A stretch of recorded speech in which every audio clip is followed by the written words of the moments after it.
आज का मौजू ये है कि मियाँ याद मेरे भांजे की दुकान के ऊपर आया मुर्गी लेने के लिए।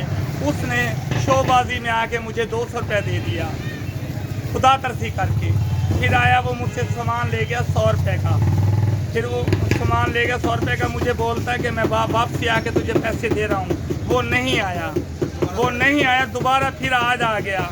आज जो आया सब्ज़ी लेके गया 370 रुपये की। बाज़ार से मैंने 20 रुपये कम दिया, घड़ी के पीछे 20 रुपये कम लगाए।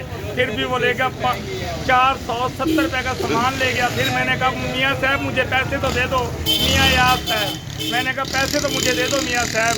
मुझे बोलता है कि मैंने तुमसे पैसे लेने थे, तेरा मेरा हिसाब क्लियर हो गया। मैंने उसका 100 देना था, वो 470 की सब्ज़ी ले गया। ये तो है पैसों वालों का हाल। हम गरीब रेहड़ी वाले कहाँ जाएं?